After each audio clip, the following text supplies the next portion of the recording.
Welcome back to the channel and episode 9. Yes, much better. Yeah, that's what I just said. And wow. Purely because I found the right kind of roads. I'm leaving Altmünster now and heading back to the Netherlands for a very, very short time. I've got concert tickets and I need to be back for that, whatever happens. And basically what the English equivalent is the MOT. I've got a service check on my car and I couldn't do anything about that. So those are planned next to each other. 2 dates right next to each other, and after that I'll be free to continue. Basically this part covers me for the first part of this tour. I'm not going to get home dry, I'm aware of that. The weather's been threatening. Although I've been riding through a corridor of weather, and you can see it here too. Rain in the distance, clouds above you, blue sky. It's just one of those moments. I know I'm going to hit rain. I just know.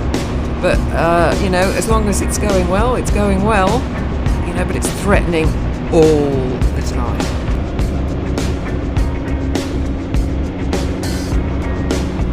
See, Germany is one of the countries that people tend to fast track through to be able to get back to the Netherlands as quickly as possible, because usually it's at the end of the trip.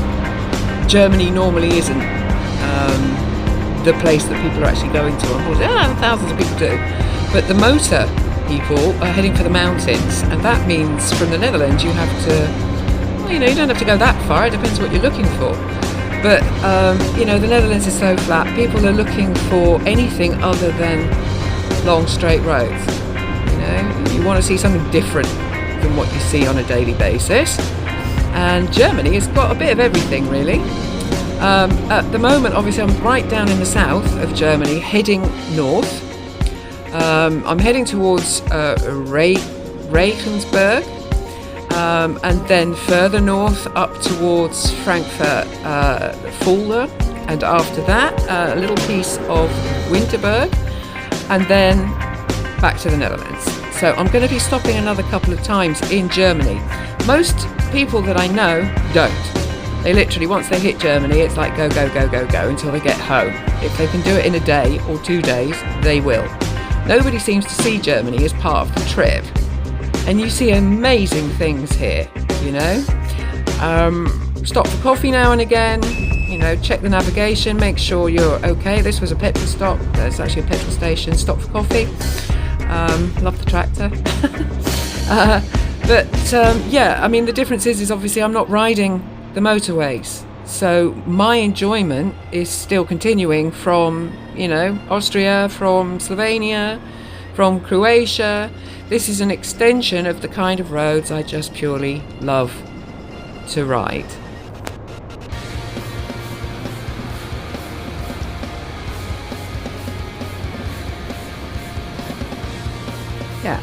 Pink coming up.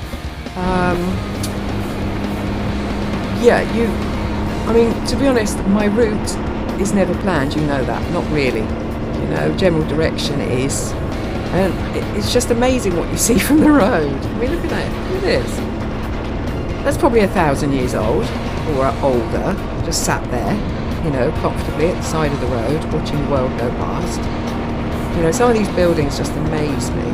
Absolutely amaze me that they're still standing after everything. Every type of storm, every type of, I'm not sure about flooding. There is water here to the right, so, maybe it's in a flooding area. Talking of which, I'm not seeing too much of that, thankfully. I know there's been a lot of rain. I know that, in certain places there's been a colossal amount of rain and floods. Until now, I'm crossing my fingers and crossing everything, but until now I've been really very, very lucky. Maybe it's because of the areas I've been travelling in are higher ground sometimes, and you're not likely to come into contact with floods so quickly. It has rained here. You can see now and again there are puddles. It has rained here, but it's still dry, isn't it? Luck is still with me. So the going is good. I'm going to get as far as I can today. but just enjoying the villages because, you know, it is slightly different architecture to what you see in England, but you can see where the origins are, you know, with the white and the beams and all that kind of thing. Yeah, this was my first stopover in Germany, one of 3. Lovely, lovely. I say I've mentioned it in other episodes that I do like a good a Gasthof. The Gasthofs, it's like sort of family-run hotels, smaller scale than the big chains and all that kind of thing, and it just seems to be more personal, friendly. You know, you can, I don't know, it just more relaxed, and yeah, sometimes they tend to let the rules go a little bit in favour of the customer, not the other way.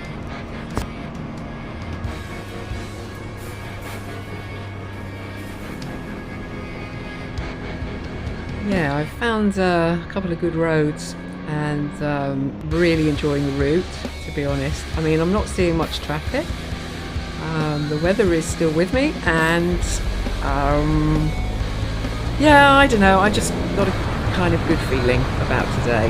You know, normally I feel, well, not dread at the idea of me returning home. It's not dread exactly.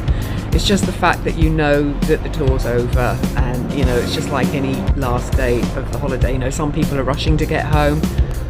Well, actually not. It's yeah, it's difficult to explain it.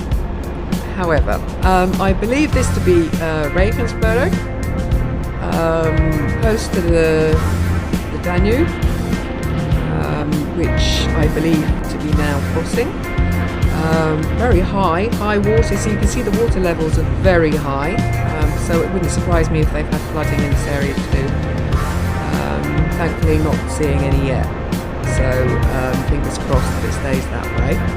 It's not quite as sunny as it was. Yeah, I'm still seeing blue sky, but it's not as sunny as it was, and it is a little cooler. And checking the weather, Holland is not looking great over the next couple of days. So, but it, you know, it can change. Still got a couple of nights to go. And again, I'm not really in any big rush to get back. If the weather really does turn for the worst, I may have to stay somewhere else for an extra night. I've built that extra time in, and we'll still be back in time for the concert, etc. Thankfully. So, although good that I set off when I did, because I've made a lot of kilometres. I'm up to almost 6,000 kilometres so far since the end of May, and we're now just into the beginning of July. So, you know, it's been a good year so far. I just kind of hope it stays that way. Germany has some amazing scenery. Yeah, you stumble across this stuff. This is like a sort of green cheddar gorge, and I don't know, I wasn't expecting it. It's probably because I never kind of plan where I'm going, so I'm not really looking too much about what you're going to see from the side of the road, because then it kind of spoils it for me. But this was amazing, quite the adventure. This little area is between Beirut and Bamberg, so that gives you an idea just as the location. Very impressed, very impressed.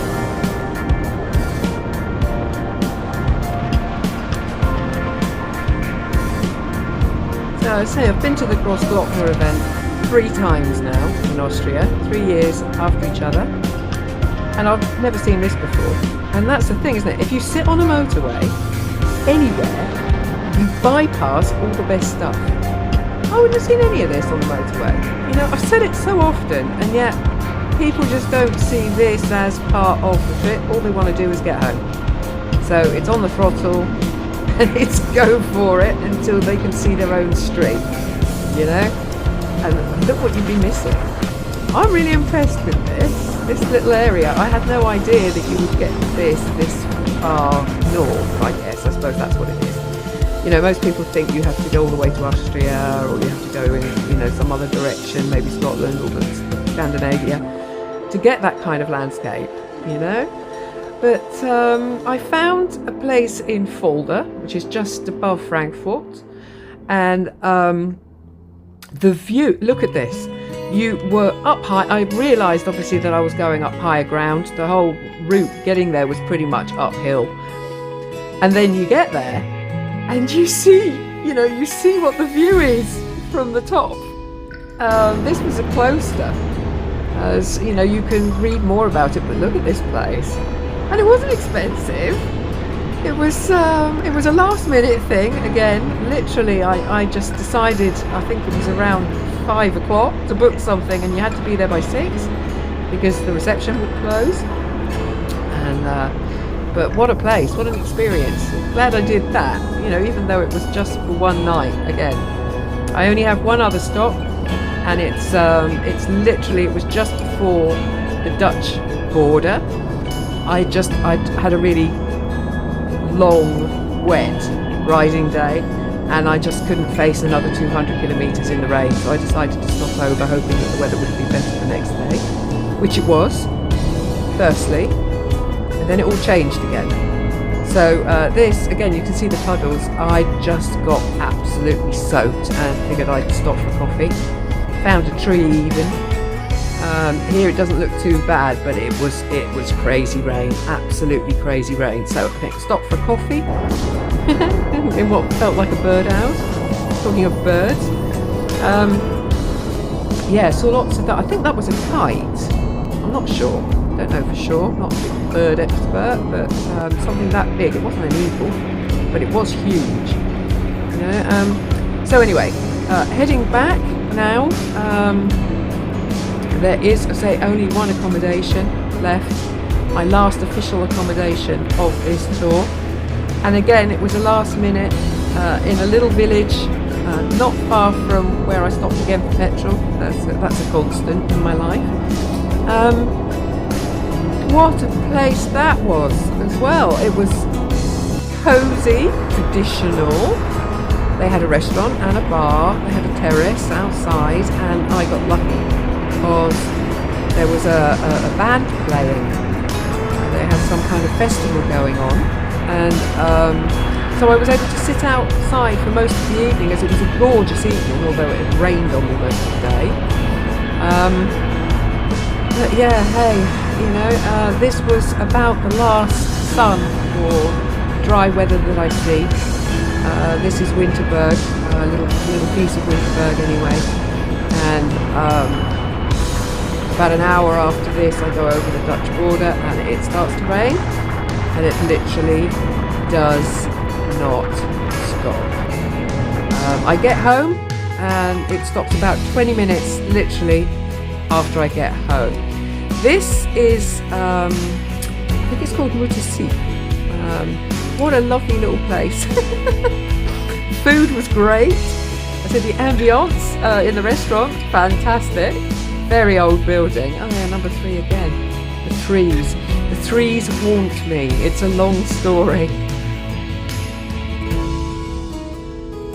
And rather than finish this episode with torrential rain of me riding in it, I just thought it would be better to show you this, which is basically me already at home and it absolutely chucking it down outside, and that is basically what I've just ridden home in. So the main thing is I got back in time for the concert, and what a concert it was. Great experience. And just to keep you up on the kilometres, yes, it could have been all 6s, couldn't it?